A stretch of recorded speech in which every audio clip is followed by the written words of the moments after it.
Olá, meus queridos, olá, minhas queridas. Sou o professor Marvin Valente, professor de Direito Penal aqui da Estácio Belém. Estamos aqui para conversar no nosso primeiro episódio do podcast em Direito, com o intuito de difundir melhor ainda a cultura jurídica, os conceitos jurídicos, a relação com a sociedade, contribuir de fato com a sociedade. E nesse momento, a gente vai tratar de um tema bem específico, bem delicado, mas muito importante, principalmente no mês de fevereiro, que é o mês de carnaval que está acontecendo no nosso país. O tema de hoje é importunação sexual e assédio sexual no carnaval, que são um dos crimes sexuais contra a mulher. Nesse sentido, para a gente conversar um pouco sobre esse tema, trouxemos dois grandes nomes da advocacia criminal que com certeza irão contribuir muito com esse conhecimento. E aqui não vou mais me delongar e vou dar a palavra para elas se apresentarem e falarem um pouco sobre si. Doutora Tatiane Moraes e doutora Renata Feitosa. Doutora Tatiane, fique à vontade. Muito obrigada, meu amigo. Olá a todas e todas que nos assistem, que nos acompanham. Eu quero inicialmente agradecer a Estácio Belém, na pessoa do professor Marvin Valente, pelo convite de estarmos aqui fomentando, compartilhando informações, ainda mais nesse mês tão festivo, é um mês de alegria, mas que nós sabemos que, infelizmente, temos muitos casos de crimes contra a dignidade sexual. Então, é importante que nós estejamos aqui trazendo informação. E, para quem não me conhece, eu sou Tatiane Moraes, estou como presidente da Comissão da Jovem Advocacia da OAB e também estou como conselheira seccional, além de fazer parte do IPDD, que é o Instituto Paraense do Direito de Defesa. E atuo na advocacia criminal há um pouco mais de 5 anos, inclusive atuando em casos de crimes contra a dignidade sexual. E eu espero poder contribuir com a nossa conversa, com o nosso debate hoje aqui, ainda mais ao lado de uma grande colega, amiga, doutora Renata Feitosa. Obrigada, meu amigo. Obrigado, doutora Tatiane. De igual forma, muita honra para nós receber a doutora Renata Feitosa. Fale um pouco para nós sobre a sua trajetória. Quem é você, doutora? Olá a todos e a todas. Eu quero inicialmente também agradecer a oportunidade pelo convite de estar aqui e poder falar um pouquinho sobre um tema tão relevante para toda a sociedade.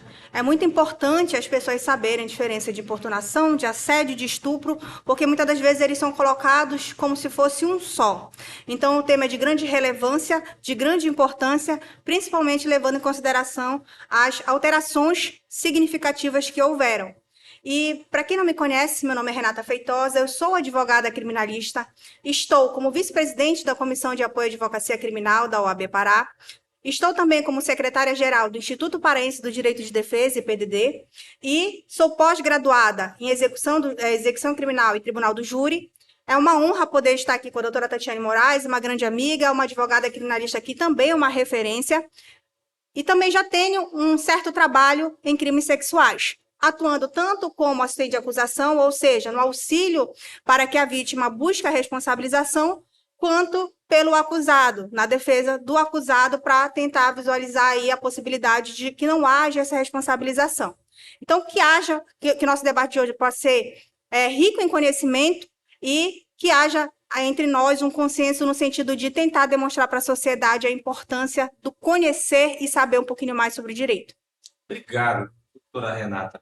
Inclusive, entrando já no que é tanto esses termos que são falados, a gente sabe que na mídia são usados muitos termos, mas fica uma dúvida do que é cada coisa. E aí eu queria perguntar à doutora Tatiane, o que diferencia o conceito de importunação sexual, assédio sexual, estupro? O que varia uma coisa para outra?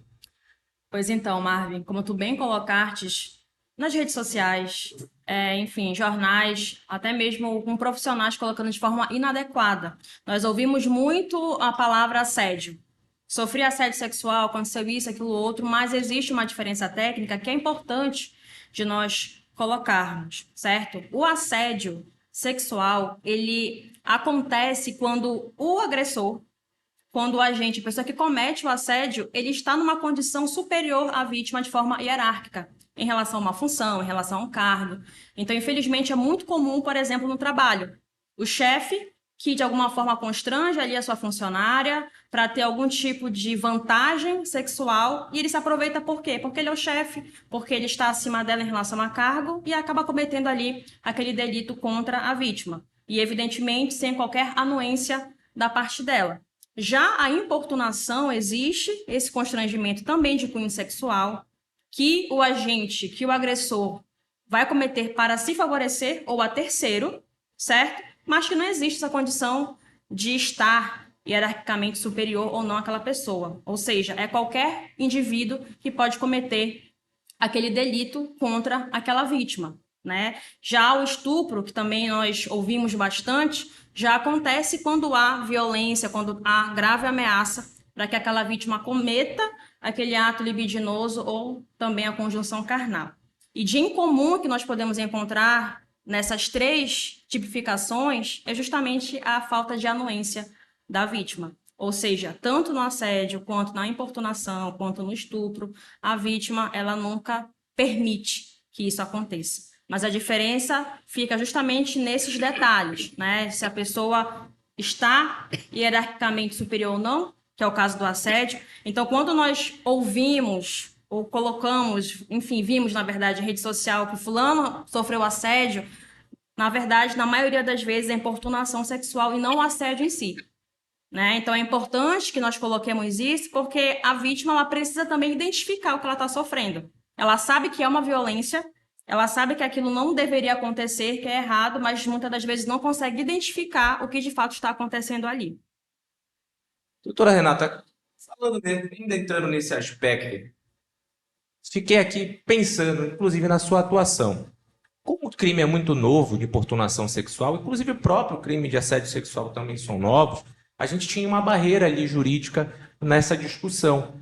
Como é que seria para a própria vítima conseguir identificar, conseguir diferenciar o que é, principalmente em tempos de carnaval, onde a gente tem, inclusive, a bebida alcoólica ali envolvida e etc., que altera e que muitas vezes é utilizada como justificativa, né, pelos agressores? Professor, o que acontece? Para nós, a doutora Tatiana já explicou brilhantemente a diferença entre importunação, estupro e assédio. Mas para nós deixarmos de uma forma mais clara, o que eu posso falar? Em relação ao crime de importunação sexual. É uma legislação nova, surgiu em 2018 e surgiu em decorrência de quê? Do clamor social, em decorrência das grandes situações que ocorriam dentro dos coletivos, em que aqueles passageiros ficavam roçando nas outras passageiras. Houve situação de passageiros que ejacularam em cima de outras passageiras. Então, essas pessoas muitas das vezes eram encaminhadas para a delegacia e liberadas, ou então era capturado como uma contravenção penal, porque não havia uma lei que tipificasse isso como crime. Então, em decorrência dos grandes acontecimentos, e eu posso dizer que também é uma lei midiática, porque a mídia batia muito em cima disso, foi que surgiu o crime de importunação sexual. Então, no crime de importunação sexual, o agente, que pode ser homem ou mulher, não é só o homem que vai ser o acusado, existem também casos em que a mulher pode ser acusada. Ele vai, para obter ali a sua satisfação, né, passar a mão no corpo da mulher, ou então está olhando para a mulher e, de repente, até se masturbando e se acariciando. Houve até agora, recente, agora em Belém, houve uma situação nesse sentido, uma denúncia nesse sentido. Quando nós falamos do assédio sexual, a diferença dela está em que ali existe uma pessoa que é hierarquicamente acima da vítima. Eu posso citar como exemplo algo que é bem conhecido. Todos nós já ouvimos falar sobre o teste do sofá, que muitos famosos, né, presenciam, falam, alguns dizem que existe, outros dizem que não existe. Que é aquele teste que a pessoa, para ser aprovada, ela tem que sair com aquela pessoa que está fazendo ali a seleção. Então, isso é um assédio sexual. Por quê? Porque aquela pessoa está se valendo de uma condição de estar hierarquicamente acima de quem está participando do teste para obter uma vantagem sexual. Também pode ocorrer entre um professor e um aluno. O professor está acima da aluna e aí, de repente, essa situação pode ocorrer. Inclusive, doutora Renata, nesse sentido, né, é muito comum confundirem quando se estão iguais. Sim. E aí se fala em assédio, olha, fui assediada, como Sim. a doutora Tatiane colocou, mas na verdade se enquadraria no outro tipo penal, Sim. correto? Sim. É isso mesmo. As pessoas elas confundem muito o crime de importunação com assédio. E a diferença está justamente na condição hierárquica daquele acusado. Então, ali o assédio sexual ele é realmente restrito ao ambiente de trabalho, né? Não, Ou ambiente hierarquicamente entre a vítima e o agressor. justamente, no assédio sexual, o acusado, ele tem um poder de mando sobre aquela vítima. É como se eu, trabalhando numa empresa, fosse uma operadora de caixa e o meu gerente falasse, olha, para você continuar aqui, você tem que sair comigo. Eu preciso do meu trabalho, eu preciso estar ali recebendo aquele salário. Então, né, eu me vendo nessa condição, eu sou hierarquicamente subordinada a ele. Então, eu posso, né, ceder ou não ceder. Mas se eu não ceder, se eu for demitida, então existe aí a situação desse crime, dessa imputação penal. Quando nós falamos no crime de estupro, ele é um pouquinho mais conhecido, porque as pessoas elas já sabem que ele é obtido mediante violência ou grave ameaça, quando acontece aí a relação forçada, seja anal ou vaginal. E eu quero pontuar o seguinte, o crime de estupro, ele ocorre com vítimas maiores de 18 anos, porém, a partir de 14, também é estupro. Mas o que eu quero pontuar nesse sentido, professor, é que pode ocorrer um crime de estupro de vulnerável, que é a partir de 14 anos para baixo, quando se trata de alguém maior de idade. Quando essa vítima, no caso, estiver embriagada, estiver drogada, estiver sedada. Vamos supor que a pessoa está numa festa aí, curtindo o baile de carnaval, está dançando, bebendo, e acaba passando do ponto na bebida alcoólica. E essa vítima se vê, então, né, acorda no outro dia num quarto de um motel. Ela não tinha aptidão para consentir aquele ato. Então, houve a violência sexual, houve o estupro. E aí, nesse caso, por ela não ter a capacidade plena de consentir o ato, aí se trata de estupro de vulnerável. E para isso eu cito um caso de grande repercussão nacional, que foi o caso do médico anestesista, que foi preso porque ele anestesiava as vítimas e estuprava. E foi filmado pela equipe médica. Essa situação eu não quero comentar. Mas eu quero comentar do fato em si. Ele foi indiciado, eu não sei como é que está a ação penal, mas pelo crime de estupro de vulnerável. Mas por quê? Porque a vítima era incapaz no momento do ato. Então, é apenas para fazer essas ponderações, porque eu acho que é de suma importância as pessoas terem esse conhecimento. Inclusive, doutora Tatiana, já pegando esse link da doutora Renata, sobre esse consentimento, essa capacidade de conseguir discernir ali a realidade. Tem outro caso midiático muito famoso, né, da colega que foi estuprada ali depois de ter estado na boate, estado com aquele agressor, mas ela não tinha condições de entender justamente por estar altamente alcoolizada. E aí a gente trazendo para esse nosso contexto agora de carnaval, onde as pessoas estão altamente alcoolizadas na maioria das vezes, nos blocos, nas festas, etc., a gente pode ter uma incidência maior desse crime acontecendo? Com certeza, como a doutora Renata colocou. A gente às vezes fica habituado a pensar no crime de vulnerável, né, de estupro, de vulnerável para crianças, menores de 14 anos, mas o adulto em si também pode ser vítima. E nesse mês, onde tem muitas festas, muita bebida alcoólica, infelizmente a incidência é mais recorrente nessa situação. Por quê? O agressor, ele se aproveita daquilo, né? Muitas das vezes a vítima ali, ela está sozinha, desacompanhada talvez de amigos que possam amparar e ficam vulneráveis àquela situação. Muitas das vezes sofrem aquela violência, aquele estupro, sem saber o que está acontecendo, quando acordam, muitas das vezes, em ambientes desconhecidos, e só vendo ali o resultado daquele ocorrido. Aí vai procurar a polícia, procurar, enfim, a ajuda, mas o delito em si já teria acontecido. Pegando o gancho, que eu acho importante também da gente colocar, do que a Renata falou sobre importunação, a importunação em si ela pode acontecer de várias formas. Essa questão do ônibus, infelizmente, tomou a mídia, porque foram vários casos, um atrás do outro, e no final das contas não dava em nada, porque não tinha realmente uma tipificação para isso. Mas algo que infelizmente também é muito comum é o envio de nudes. Existem várias pessoas que já receberam fotos de homens, de pessoas peladas ou fazendo algum ato ali libidinoso, sem que aquela pessoa que recebeu a mensagem tenha autorizado. Então, é importante também a gente destacar que também é caso de importunação sexual. Se alguém enviar áudio, imagem, mídia, vídeo, de qualquer ato libidinoso, algo referente a cunho sexual que te constranja, também é importunação.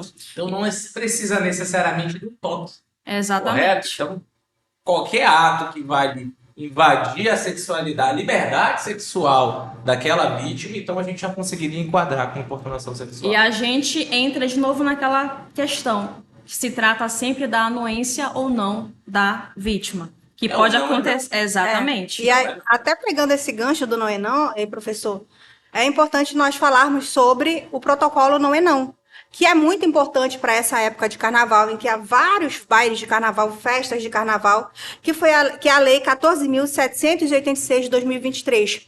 Essa lei, ela é do final do ano passado e ela é muito importante por quê? Porque ela cria um protocolo para bares, restaurantes e eventos, shows, enfim, para proteger a vítima que esteja sofrendo um assédio, um estupro, uma importunação sexual. Então, essa casa noturna, ela tem que ter esse protocolo instalado. E dentre as determinações da lei, ela fala que esse ambiente ele precisa fazer o quê? Ele precisa separar a vítima do acusado, precisa verificar se tem provas, precisa acionar a polícia, precisa também guardar imagens de câmera, tá? Precisa segurar esse acusado até que a polícia chegue. Caso a vítima não queira fazer nenhum tipo de denúncia nem nada, precisa verificar se essa vítima quer ser encaminhada até o carro. Então, isso é muito importante, por quê? Porque o crime, tanto de estupro, de importunação, de assédio, ele pode ter como acusado mulher e homem. Porém, nós sabemos que a maior incidência de crimes é contra a mulher. A mulher ela é mais vítima desses crimes do que qualquer outra coisa. Então, a mulher ela acaba ficando muito desprotegida. Quando ela tem um ambiente que ela está numa festa, mas que há uma proteção para ela, isso dá uma segurança maior. Eu posso até falar que, um tempo atrás, eu fui numa casa de show e eu achei muito interessante que eu cheguei no banheiro e estava uma placa lá escrito o seguinte: se você estiver sendo vítima de violência doméstica, você estiver sendo ameaçada, chegue no bar e peça um drink La Penha. E eu achei muito legal isso. Por quê? Porque muitas das vezes a mulher ela está sozinha. E é incrível que nesses crimes a palavra da vítima, apesar dela ter um peso importante, ela é relativizada, que a pessoa será, tu não está exagerando, foi só um toque, foi só isso. Só que as pessoas não entendem que o meu corpo é minha propriedade e você só pode tocar se eu autorizar. Passando disso, você está sim me violentando. Inclusive, pegando esse gancho, entra outra pergunta que eu encaminho para vocês. É um crime clandestino. Por ser um crime clandestino, ocorre ali, muitas vezes, sem testemunhas. Como é que nós podemos comprovar? Quais são os meios que a gente tem para comprovar que ocorreu, de fato, o crime, tanto de assédio sexual, de importunação sexual, de estupro, também levando em conta o texto em si, que a senhora tocou um ponto muito importante, doutora, que é a palavra da vítima. Mas nós sabemos também que, muitas das vezes, ela sofre, como aconteceu em caso super midiático, de a violência própria institucional, que ali no processo que ela é vítima, ela sofreu a revitimização. Então, se o judiciário em si ali tem a preparação própria, como é que a gente faz para fazer essas comprovações? Que caminhos podem ser feitos? Entendi. Aí está a importância, muitas das vezes, de se ter uma assistência de acusação combativa e que entenda sobre crimes sexuais. Por quê? Porque quando você atua em crimes sexuais, você precisa entender que existem outros meios de se comprovar a incidência do crime, como laudos psicológicos, psiquiátricos, testemunhas, de repente verificar imagens. Se a vítima fala que foi estuprada, que houve a conjunção carnal, nós temos o laudo sexológico, que é a comprovação material desse crime. Ali o perito vai dizer se houve a conjunção carnal, se houve a cópula ectópica anal, se foi de forma violenta, se há ali sêmen, se há um pelo, alguma coisa nesse sentido. Mas existem casos como o assédio. A pessoa ela não foi tocada, ela está sendo aliciada, ali tá, olha, tu vai sair comigo ou tu vai perder o teu emprego. E aí, como é que ela vai comprovar? Eu digo que, nesse caso, ela pode até, de repente, produzir provas. A gente trabalha muito com uma advocacia investigativa. No sentido de quê? De orientar a vítima nesse sentido. Você está sendo aliciada, está sendo... Coloque para gravar, chame alguém para acompanhar você nessa situação, né? Comece a conversar com as pessoas e falar o que está acontecendo. Procure um psicólogo, comece a fazer acompanhamento. Por quê? Porque quando faz um tratamento psicológico, o laudo expedido pelo psicólogo e pelo psiquiatra, ele vai dizer que aquela vítima Porque o estupro, a importunação, o assédio, ele não deixa só marcas no corpo, ele deixa marcas na alma. Aquela vítima, ela acaba ficando psicologicamente abalada. Então, isso é importante para a incidência do crime. Mas a gente tem que ressaltar o que já foi falado. A palavra da vítima, ela tem especial relevância, ela é muito importante para o processo, porque, como o senhor mesmo disse, são crimes que não têm testemunha, a maioria das vezes. Eu digo que são crimes silenciosos, né? Só a vítima e o acusado. Como é que vai provar isso daí? Então, a importância de realmente se ter outros profissionais do direito, além do direito, psicólogos, psiquiatras, para poder comprovar que esse crime ocorreu. Para dar justamente, né, pegando esse gancho que o Renato colocou, robustez à prova, né? Na verdade, a maioria dos casos, inclusive de atuação em conjunto com a Renata, é a vítima por ela mesma. E, infelizmente, quando nós estamos pela vítima, né, a gente já está com outra visão. Como que nós podemos corroborar para comprovar que ela foi, de fato, vítima desse crime? E é inegável, professor, que toda e qualquer vítima de estupro ou de importunação, ela fica com um abalo psicológico. Isso é, infelizmente, comum de acontecer. Essa é a palavra. Então, é importante que o Ministério Público, ou no caso do advogado ali que está acompanhando aquela vítima, peça, né, que ela seja submetida a essa avaliação psicológica, porque se você não tem testemunho ocular, se você não tem uma gravação de áudio, se você não tem uma gravação, uma filmagem do ambiente que tenha acontecido aquilo, é somente a palavra da vítima. E a gente sabe que, no que pese, né, embora seja realmente uma das provas, a prova mais importante, que é a vivência ali daquela vítima, ela, porém, tem que estar em acordo com outras provas daquele processo. Portanto, para que haja, no caso da vítima em si, né, de querer a responsabilização do criminoso, da outra parte, de ela mesma, por meio do Ministério Público, por meio do seu advogado, advogada de acusação ali, produza essas provas. E nos casos que eu, por exemplo, estou já do outro lado, eu vejo que não é comum de se pedir. Da vítima está ali, né, dizendo que aconteceu aquela situação, que não existe uma materialidade palpável e muitas das vezes a acusação ela não traz esse outro conteúdo que é possível. Uma robustez, não tem. Então, caso a mulher, enfim, a pessoa tenha sofrido e não seja um caso de estupro, onde fica ali aquela materialidade, que seja um ato libidinoso, que não ficou uma comprovação, que não ficou um vestígio, é importante que ao menos ela seja submetida a um acompanhamento psicológico, que seja ali, de repente, num processo, um profissional, um psicólogo habilitado para que ele faça ali seu trabalho técnico para justamente demonstrar que aquela pessoa ela foi vítima daquele crime. E no que diz respeito, que a Renata também colocou, do crime de assédio sexual, infelizmente, geralmente, essas vítimas elas não sofrem um ato único.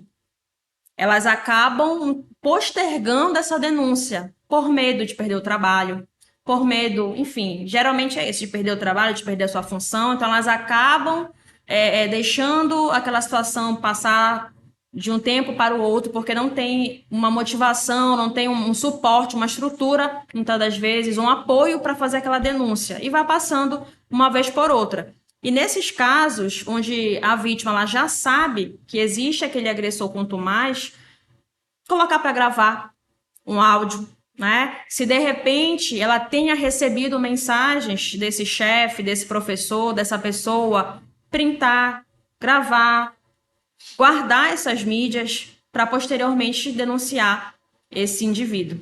Isso é uma problemática, né? Porque é quase como transformar um crime que é uma ação única em um crime eventual para conseguir necessária para a comprovação. Inclusive, eu fiquei aqui pensando, né, que essas alternativas que as doutoras trazem, elas são importantes do público saber, porque muitas das vezes fica com receio dessa relativização. Mas sou eu.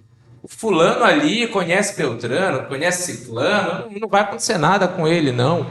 E aí tem outros métodos de prova, que são os auxiliares aqui dos advogados, dos promotores, do próprio juiz, eles facilitam de conseguir essa robustez mais fácil. Eu fiquei pensando aqui no âmbito do carnaval, que possíveis testemunhas de importunação sexual, por exemplo, ou de assédio sexual, vamos dizer que é uma festa ali da empresa, aí acontece uma festa carnavalesca, enfim, pode ter ali o processo do assédio sexual, né, acontecendo em paralelo. E as pessoas estão alcoolizadas. E aí, desconfiguração do próprio testemunho, se tiver testemunho, se conseguir, em casos raros, ter testemunha, ele estava alcoolizado. Eu me recordei aqui de um caso faz muitos anos, isso faz uns 6 anos atrás, que era uma festa que estava ocorrendo especificamente, e a gente eu cuidava do suporte jurídico da organização, etc. E no meio da festa aconteceu o que seria hoje a importunação sexual.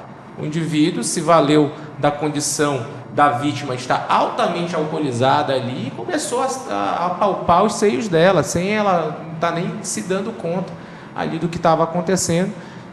E a gente direcionando a delegacia para tentar o enquadramento justamente de estupro, de vulnerável, houve uma dificuldade ali da própria autoridade policial querer fazer o protocolo típico de enquadramento, pelo menos para ver, nem a contravenção penal ela queria fazer.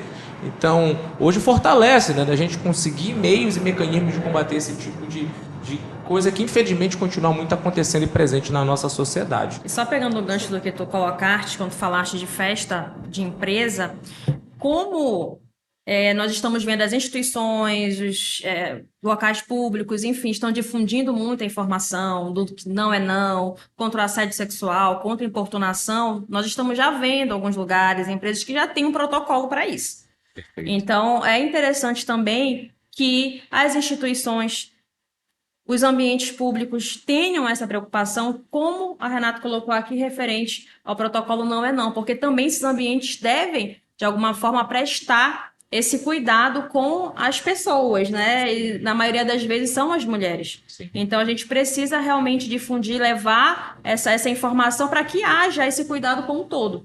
Inclusive, aqui na própria Estácio, a gente tem um treinamento específico de combate a esse tipo de situação.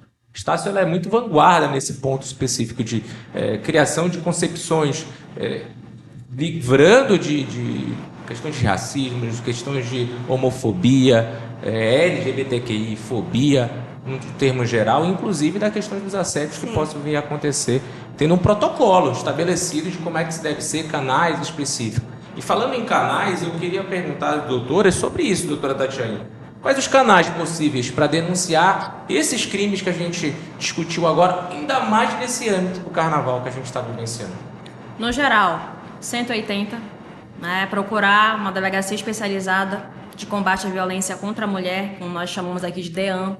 Então, é um ambiente que eles têm ali já uma estrutura para receber essa vítima, pelo menos, teoricamente, devem saber acolher. A gente acaba enfrentando, posso até desabafar nesse momento, algumas dificuldades que tem pessoas que ainda não sabem acolher essa vítima.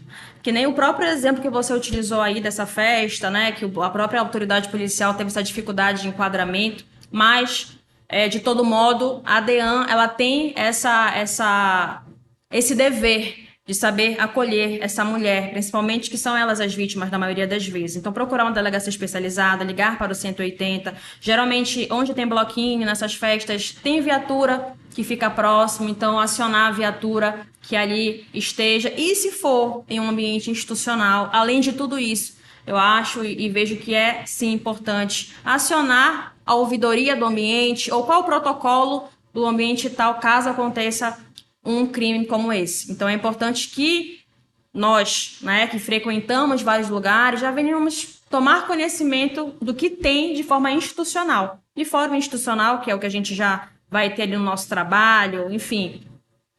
180, DEAN, viatura que estiver por perto. Porque nesse mês de fevereiro, que é carnaval, em vários lugares da cidade, do Brasil inteiro, né, tem muita festa. E é o momento que a pessoa vai brincar, vai extravasar, vai se divertir.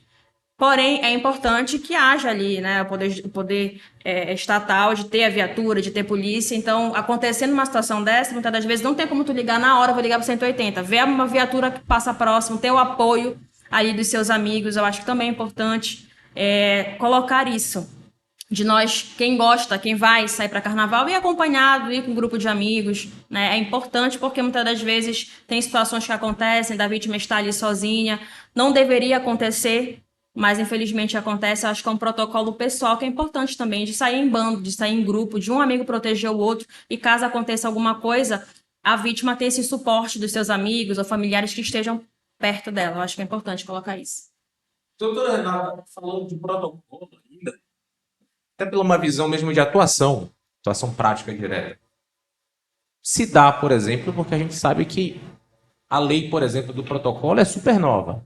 E a preparação desses profissionais que estão ali apenas pensando que tem que conter crimes mais graves. E aí eles se dão com crimes como esse, muitas vezes não têm nem conhecimento do que é o crime de importunação sexual, assédio sexual, estupro. Inclusive, eu faço até registro aqui da decisão recentíssima do STJ, que quando o beijo é forçado, ele também se enquadra como estupro. Então é possível esse enquadramento, sim, porque é um ato libidinoso ali e o uso da força que se caracterizaria. E como é que faz numa situação dessa? O que a senhora aconselharia, por exemplo, essa vítima? O que mecanismos ela podia fazer se ela se dá com a autoridade policial ali, militar, se negando a fazer a condução do procedimento?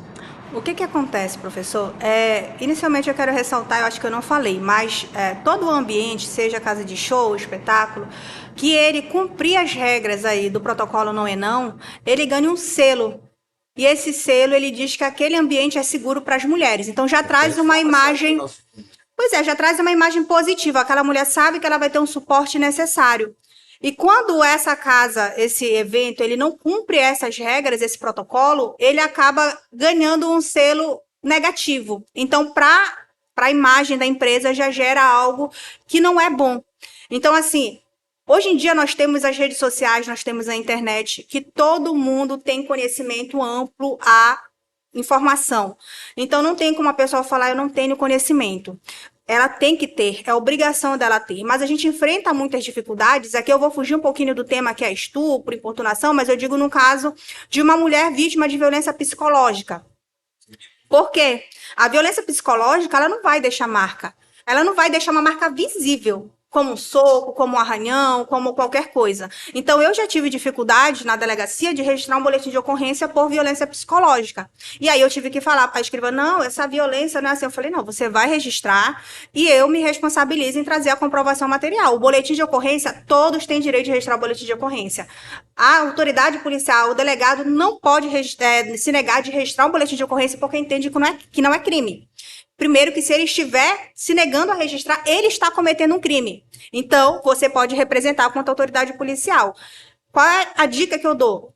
Faça valer o seu direito. Não, eu tenho o direito de registrar o boletim de ocorrência, me passaram a mão, me deram um beijo, né, me abraçaram, eu não gostei, e aí eu quero registrar o boletim de ocorrência. Depois eu faço a juntada de testemunhas. A maioria dos ambientes hoje em dia, professor, tem câmeras. E aí a gente consegue pedir para a autoridade policial que oficie e verifique a disponibilidade de imagens daquele local, que também é uma forma de demonstrar que aquele crime ocorreu. Inclusive, né, doutora, a condução do agressor ali no Sim. momento. É importante que a autoridade que está ali imbuída de fazer a defesa, na maioria das vezes é a autoridade policial militar, não é a autoridade que vai conduzir um possível inquérito, mas ela pode fazer a prisão em flagrante ali daquele agressor que está se usando ali do momento, do espaço para ter passado a mão, para ter puxado com força, tentando algo a mais que a vítima não quer, que disse ali não quer e etc. Então, voltando ao crime, prevaricando ali diretamente do seu serviço. E aí, esse momento dificultoso é de buscar outras provas, acredito eu, alternativas de gravar, conseguir procurar um advogado para poder auxiliar, o advogado com certeza dá um suporte ali diretamente. Então, é muito interessante que se tenha em mente essas várias possibilidades e não deixar acontecer. Porque acredito que o nosso grande desafio hoje como sociedade é essa quebra. Tipo penal novo, abre aspas, não tão novo assim. O ato em si é antigo, Exato. Mas não havia uma tipificação, né? Exato. E a gente combater isso diretamente, fazendo com que o sistema todo de justiça funcione. Porque o que acontece, professor? Infelizmente, nós vivemos numa sociedade patriarcal que é acostumada a objetificar a mulher. Então, para o homem, muitas das vezes, o corpo da mulher é público. Ele pode passar a mão, ele pode encostar, ele pode pegar, né? A gente tem casos midiáticos. Olha como ela tá vestida, né? Ela quer. Foi a roupa dela. O consentimento tá aí, ela tá vestida desse jeito. Isso Ela já foi coisa que eu não vi já.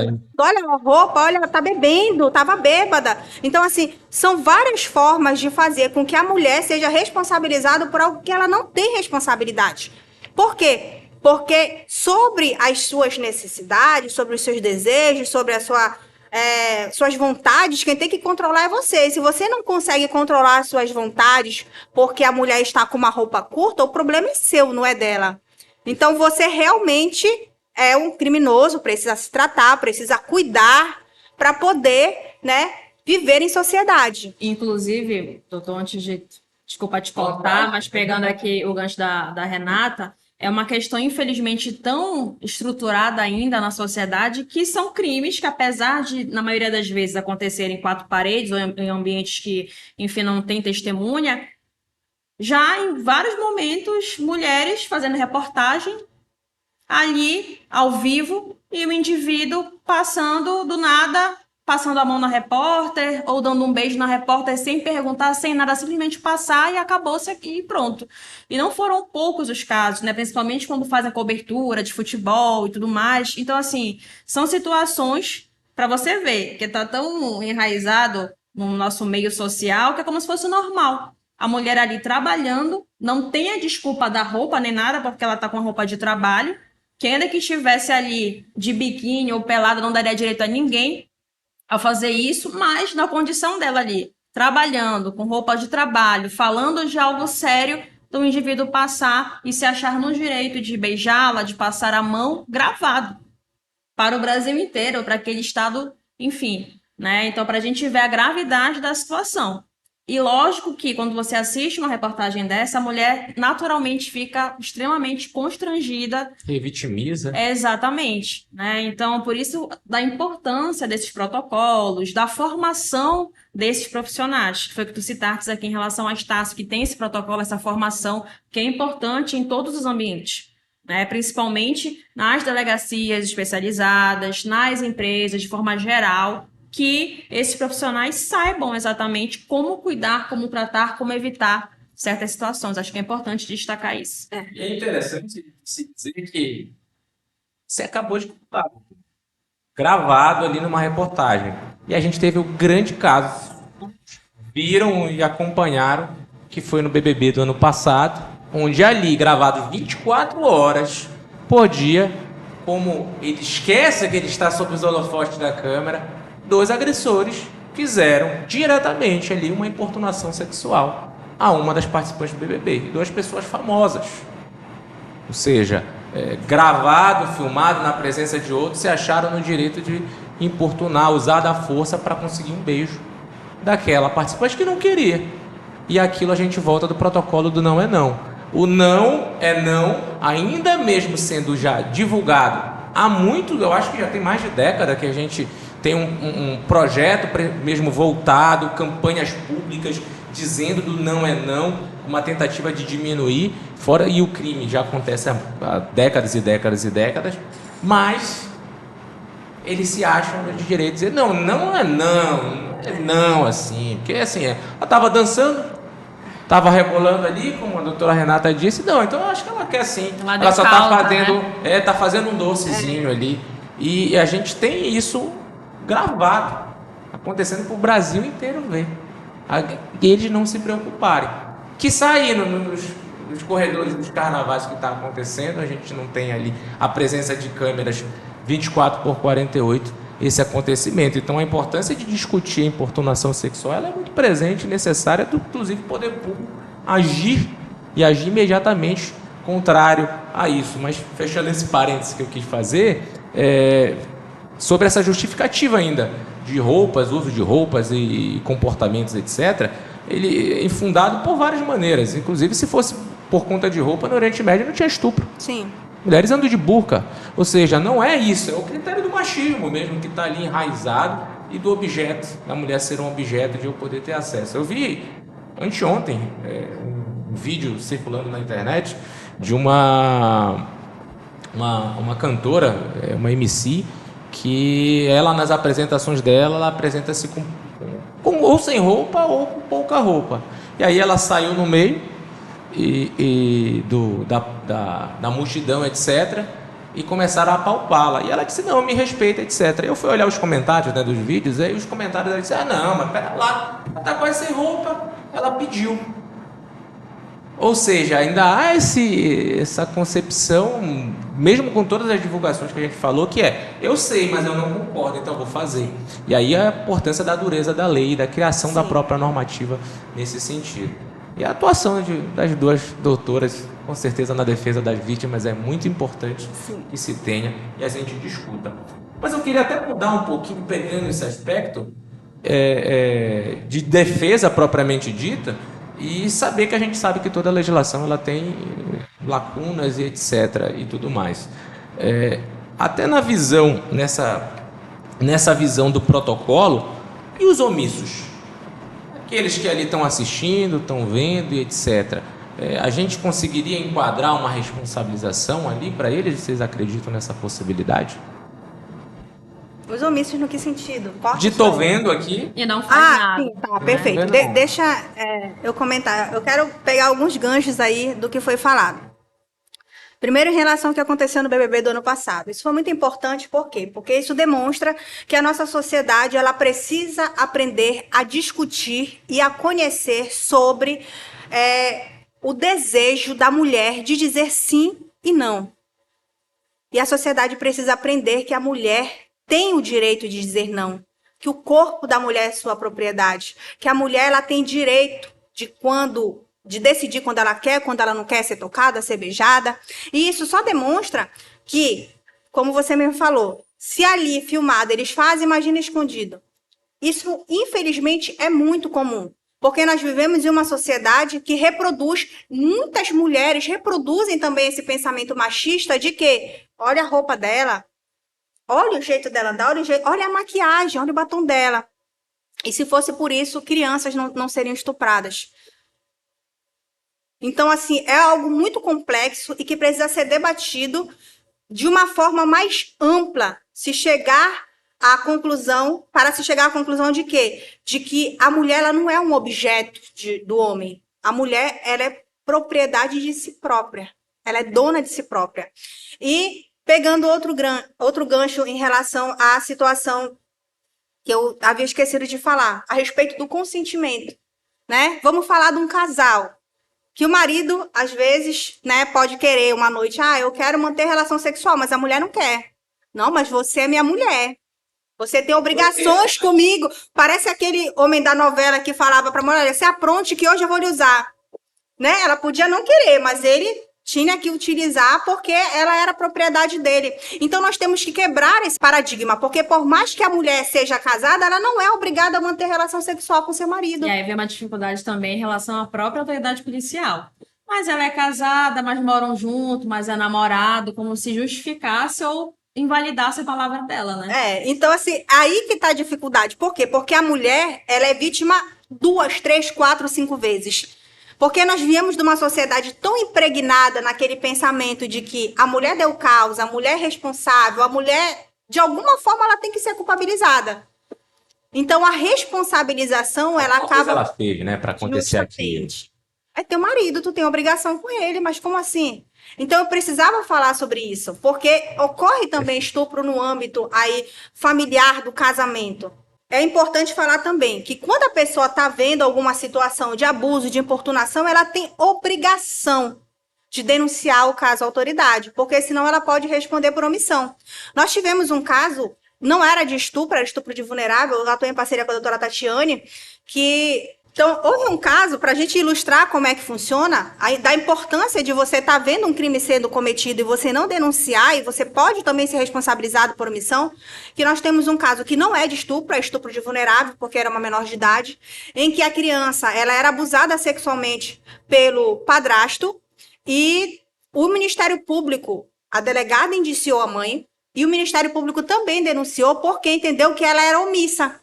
que ela convivia ali, que a criança já tinha falado para ela que estava sendo estuprada e ainda assim ela não tinha tomado nenhuma atitude. Ela ficou presa um bom tempo, só foi solta em audiência de instrução e julgamento e depois a gente conseguiu a absolvição, né? A doutora Tatiane brilhantemente, justamente demonstrando que realmente naquele momento ela não conseguiu tomar nenhuma medida. Ela pode até comentar Porque melhor. ela também era vítima dele. É. Ela sofria violência psicológica por parte dele. Então ela sabia, infelizmente, da situação da filha, mas ela não conseguia tomar atitude. Quem tomou foi uma sobrinha e ela até pediu para a sobrinha: denuncia, faz que eu não consigo fazer. Então a gente conseguiu demonstrar que, na verdade, ela era vítima também daquele homem. Ela foi absolvida, ele foi condenado. Mas é uma situação, um fato, foi um caso real que marcou, inclusive, né, essa situação para a gente poder ver, né? A mãe, ela foi denunciada em razão da omissão dela naquela situação. A delegada realmente entendeu. Passa a olhar esse aspecto jurídico propriamente dito, da questão social propriamente dita, questões de gênero envolvidas Havia uma ali. dependência financeira da parte dele, né? Ela já tinha tomado uma primeira atitude contra ele, saiu de casa, mas depois voltou, cometeu novamente o crime contra a criança, em razão dessa segunda vez que ela foi denunciada. É porque o que acontece, professor? É muito difícil.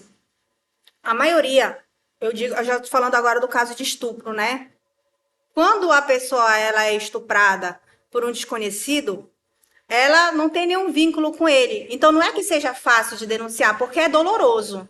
É muito doloroso uma pessoa ter sido invadida dessa forma, o corpo dela ter sido tocado, né? Muitas das vezes, teve até um caso de uma atriz famosa que engravidou de um estupro e ela doou a criança e foi muito martirizada, porque para as pessoas ela não podia doar aquela criança, sendo que não é que ela não amasse aquela criança, mas aquela criança ela representava, imagino eu, a dor de um estupro. E só quem passou sabe. Então as pessoas muitas das vezes elas culpabilizam e relativizam aquilo que o outro está sentindo. Não existe empatia. E a gente vê isso das próprias mulheres. Mulheres que também olham as outras mulheres dessa forma. Não, você foi abusada, você foi estuprada, você foi assediada, você fez alguma coisa. Você deu margem, você deu bola, você deu em cima, você fez isso. Então, são essas situações. Então, é importante nós discutirmos e falarmos o seguinte: se você está vendo uma situação e não toma nenhuma atitude, você está sendo omisso. E você também está incorrendo em crime. E você também pode ser responsabilizado. Então, existe aquela situação. Cada um responde na medida de sua culpabilidade. Mas tu poderia ter evitado. Então, é muito importante isso. Por quê? Porque, sabe aquela história de em briga de marido e mulher, ninguém mete a colher. Mas Mete sim, muitas das vezes...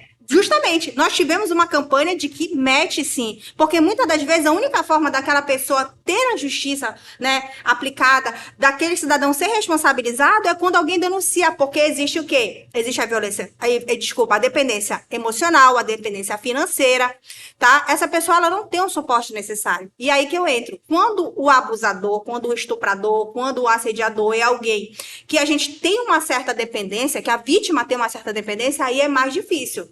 Porque como é que eu vou me sair daqui? Como é que eu vou denunciar? Eu preciso do meu trabalho. Como é que eu vou denunciar? E se eu for demitida? E se não acreditarem em mim? Então, existe toda uma situação por trás que só quem está vivendo vai saber, né?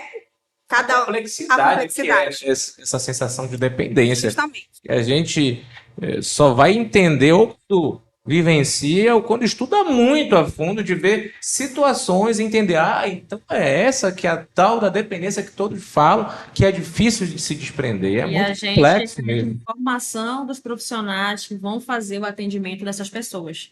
Ou do atendimento, seja no Poder Judiciário, seja ali na delegacia, seja numa faculdade, no local de trabalho, numa empresa. Da importância realmente desses administradores saberem da importância e proporcionarem à sua equipe essa formação. Porque enquanto não tiver, essas mulheres, é um ciclo, elas vão sempre postergar essa denúncia se de fato não levarem consigo. Que é o que mais vem acontecendo também, né? No entanto, como nós já temos vários canais, a divulgação em rede social, em jornal, isso já tem facilitado que essas pessoas falam. Aí algumas pessoas questionam, né? Mas agora surgiram vários casos. Como assim? Do nada, agora tem tantos casos de violência doméstica, de assédio, de importunação. Não tinha antes? Tinha. Sempre teve. Mas existindo um canal para você denunciar, você tendo alguma rede de apoio mínima, vai proporcionar a essa pessoa, a essa vítima, um mínimo de segurança para fazer. Então, muitas sofrem durante anos, inclusive. Principalmente dentro de casa. Então, existem várias mulheres casadas, enfim, que moram juntas, que sofrem abuso do marido, estupro, de forma rotineira, infelizmente, mas por que ela não denuncia? Fora essa questão de dependência, é justamente de não acreditarem nela, porque é casada, exemplo, né?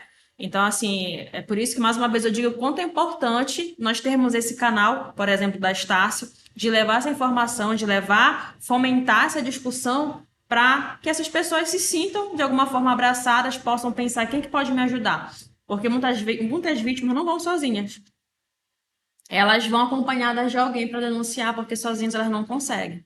Então, assim, é uma situação bem complexa mesmo, assim, tá meio que enraizado. Em algum momento, penso eu, né, no meu mundo ideal, que a gente vai ter uma sociedade mais justa. Mas até nós chegarmos lá, a gente tem que fazer também aqui por onde, dar as mãos uns aos outros aqui, incentivando, fomentando essas informações, para que a gente tenha algo diferente, né? Mas a nossa parte nós estamos fazendo quando a gente traz essas informações aqui, quando tem espaço como esse da Estácio, que proporcionam isso. E assim, professor, uma das coisas que a doutora Tatiane, nós temos alguns casos, bastante casos de parceria relacionado a crimes sexuais. Nós estudamos muito a psicologia. Nós não somos psicólogas, nós não somos formadas, nós não temos um know-how para poder falar sobre a psicologia em si. Mas nós temos toda uma humanização e um trabalho para lidar com essa vítima quando chega até nós. Para poder dizer, olha, eu fui vítima de tal coisa, todo um acolhimento, todo um acompanhamento de saber o que perguntar, como fazer, como acompanhar. Então, existe todo um trabalho por trás. Eu acho que toda instituição também deveria trabalhar em cima disso. De trazer profissionais como um psicólogo, como um psiquiatra, para poder falar um pouquinho sobre crimes sexuais, sobre o perfil, de que é um perfil de... É multidisciplinar, né? Um perfil de um pedófilo, de um psicopata, disso, daquilo, porque é importante saber diferenciar e saber o que fazer naquele momento. Porque muitas das vezes a vítima, ela tá tão, como é que eu posso falar? Ela já está fragilizada, aí ela ouve de ti, será que aconteceu mesmo? Tu não tá imaginando? Né? Então existe muito isso. Perfeito. Doutoras, eu queria poder conversar durante horas com as senhoras, mas a gente tem bate-papo, hoje a gente vai caminhando para o nosso final. A gente tem muito espaço ainda de debate, de discussões. Esse tema ele leva a outras complexidades, outras discussões temáticas de gênero, da própria sociedade estruturada e onde esse machismo estruturado atinge diretamente as questões das mulheres, dos direitos das mulheres e a afirmação desses direitos na nossa sociedade e a compreensão dos atores que estão ali por trás, que são responsáveis na segurança pública e nós que estamos no dia a dia convivendo com essas pessoas, o que podemos fazer. Então eu vou deixar um espaço para a gente se despedir, vou deixar agora a doutora Tatiane Moraes fazer suas considerações finais, para a gente fechar o nosso episódio de hoje, que com certeza foi muito proveitoso para os nossos ouvintes, vai contribuir muito com a compreensão e a logística do que a gente conversou hoje. Só quero agradecer a todos que nos assistem, agradecer mais uma vez à instituição, a Estácio Belém, ao meu querido amigo, professor, Dr. Marvin, por essa oportunidade de nós estarmos aqui. É muito importante que nós façamos a nossa parte no ambiente onde nós estivermos, de trazermos informação. A informação é o que mais é de valioso e importante, porque a partir do momento que o indivíduo conhece, que ele tem conhecimento do que é a violência, quais são os tipos de violência, como é que eu posso me proteger disso, como é que eu posso denunciar, a gente vai aos poucos, ainda que lentamente, mudando alguma coisa da nossa estrutura social. Então, quando a gente tem parte disso, é muito gratificante, porque a gente vai poder ver ali a nossa geração e as próximas também mudando de alguma forma. Então, eu parabenizo a instituição, te parabenizo também por terem criado esse espaço para trazermos um tema tão valioso. E, mais uma vez, a todas e todos que nos assistem, agora que vocês já sabem um pouco mais sobre esses tipos de violência, que vocês denunciem, que apoiem também as vítimas que porventura estejam passando por uma situação como essa, para que nós realmente tenhamos esses abusadores sendo responsabilizados conforme a lei. Então, mais uma vez, muito obrigada, e eu espero que nós tenhamos aí um mês de fevereiro abençoado, né, sem grandes situações, que todos possam se divertir e também se responsabilizar por cada atitude que porventura tenha nesse carnaval. Obrigada. Eu também quero agradecer o espaço que a Estácio Belém nos oportunizou. Quero agradecer a você, meu amigo Marvin, pelo convite, pela confiança, por poder, né, nos possibilitar falar um pouquinho mais sobre algo tão relevante para a nossa sociedade. Infelizmente, o tempo foi pouco. Nós precisamos discutir sobre o sim, sobre o não, sobre o desejo do outro, sobre o corpo do outro. Infelizmente, a nossa sociedade ainda tem aquele pensamento de que eu posso pegar, eu posso tocar. Então, falar sobre isso já é algo que nos deixa um pouquinho mais à frente para dar uma visão diferente, de que eu devo respeitar o espaço, o corpo do outro, o desejo do outro. Quero agradecer a minha amiga doutora Tatiane Moraes, que é uma referência para mim. É muito bom poder estar ao seu lado, ladeando aí nos tribunais, e que possamos ter parcerias ainda maiores. Para você que nos assiste, quero agradecer também. Nós vamos iniciar, e já iniciou as festas do carnaval. Quero dizer que o carnaval é uma festa pública, mas o corpo do outro não é. Então, que você possa aprender a respeitar o espaço do outro, para que você mais à frente não possa vir aí a sofrer uma responsabilização criminal ou até vir a ser preso. É importante nós falarmos que o fato de você estar ingerindo bebida alcoólica ou dizer que está embriagado não lhe isenta de culpa. Então, não vem com essa ideia de eu estou bêbado, eu não sabia do que estava fazendo, porque isso não lhe isenta da responsabilização. No mais, eu desejo que a nossa sociedade possa entender o quanto é importante se discutir sobre a dignidade sexual das pessoas, sobre o desejo das pessoas e sobre o respeito pelo próximo, porque eu acho que quando a gente respeita o outro, a gente nem precisa da lei para estar falando, olha, não faça, você mesmo vai entender que não deve fazer.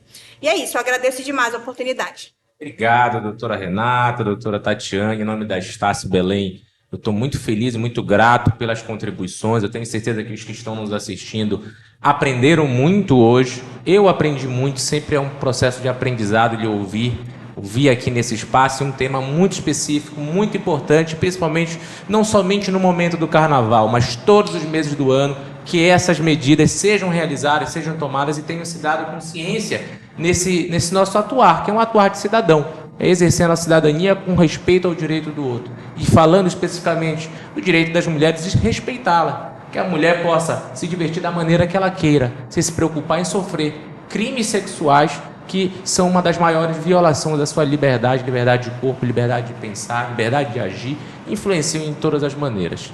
Eu espero a gente ter contribuído nesse dia de hoje, contribuído com entendimentos, com direito e principalmente sabendo os canais, sabendo como se comportar, e você possa inclusive intervir quando você vê situações de alguma colega sofrendo algum tipo dessas violências que a gente tratou hoje.